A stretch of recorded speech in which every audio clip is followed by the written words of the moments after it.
Olá, bom dia a todos. Mais uma vez vamos juntos meditar na palavra de Deus. Hoje nós vamos ler o livro de Daniel, capítulo 9, verso 18. Inclina os teus ouvidos, ó Deus, e ouve. Abre os teus olhos e vê a desolação da cidade que leva o teu nome. Não te fazemos pedidos por sermos justos, mas por causa da tua grande misericórdia. Hayden Wilson Tozer faleceu no ano de 1963.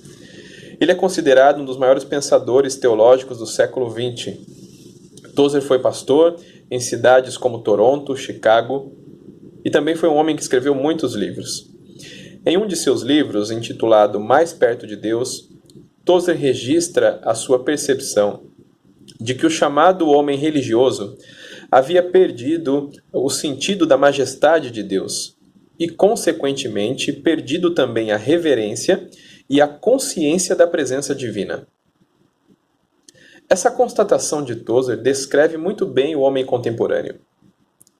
Em uma vida autocentrada, regida pelo discurso do "eu mereço ser feliz", há pouco espaço para se falar sobre pecado e sobre culpa.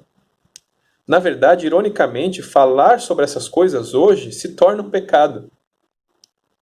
Não há espaço para reconhecer a majestade e o governo de Deus.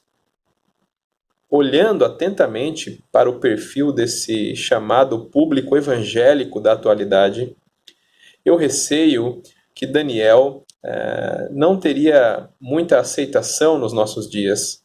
Essa sua oração receberia poucas curtidas, poucos likes. Aliás, eu chego a pensar que Daniel não teria muitos seguidores diante do seu testemunho de fidelidade a Deus. O que a Bíblia nos aponta é que ele conseguiu sim levantar opositores injustos pela escolha que ele fez de seguir ao Senhor. Mas aqui nós vemos Daniel suplicando em favor do povo, suplicando em favor de Israel, apelando para as misericórdias de Deus. Vamos lembrar que nós estamos falando de um homem que, diante de um decreto do rei, que proibia a todos de orar a qualquer deus ou a qualquer homem que não fosse o próprio rei, sob pena de ser atirado numa cova com leões, Daniel, diante disso, se retirou para sua casa e continuou habitualmente se ajoelhando e orando ao Deus Yahvé. Mas, mesmo diante de toda essa disciplina espiritual, de uma vida consagrada a Deus, Daniel sabe que não pode se apegar à sua religiosidade para apelar ao Senhor diante da ira que está colocada sobre o povo de Israel.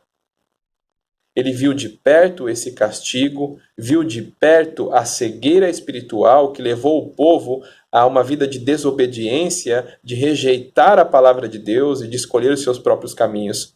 E sabe que Deus, sendo fiel ao seu próprio nome e à sua aliança, precisa cumprir a sua palavra. Por isso puniu o povo, levando o povo ao cativeiro, e assim possibilitou ao povo refletir sobre as suas condutas e voltar-se a Deus em arrependimento.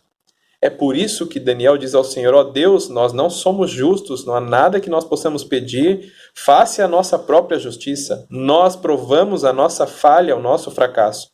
Por isso, o que nos resta é recorrer à tua grande misericórdia. Quando falamos de merecimento, a única coisa que a palavra nos aponta é que nós merecemos a nossa condenação eterna. Mas por causa da grande misericórdia de Deus, nós recebemos aquilo que não merecíamos. Paulo, argumentando no capítulo 3 de Romanos, vai citar o Salmo 14 dizendo: não há ninguém, não há nenhum justo, ninguém busca Deus. Vivemos dias em que os chamados apóstolos, bispos, se colocam numa posição de reivindicar direitos ao Senhor como se Deus estivesse subordinado aos nossos caprichos, aos nossos desejos. Mas é exatamente o contrário que nós vemos na oração de Daniel, quando ele pede em favor do povo por causa do amor que ele tem, pelo zelo que ele tem pelo nome do Senhor. Ele diz: ó Deus, olha para a cidade que leva o teu nome. Não há interesse, busca de benefício próprio na oração de Daniel. Por causa da graça e somente por causa da graça, nós recebemos imerecidamente a justiça de Cristo imputada em nós. O profeta Jeremias vai dizer um dos versos mais belos da Bíblia, no capítulo 3, no verso 23, dizendo: graças ao grande amor do Senhor é que nós não somos consumidos, porque as suas misericórdias são inesgotáveis. Graças ao grande amor do Senhor, não por causa das nossas justiças.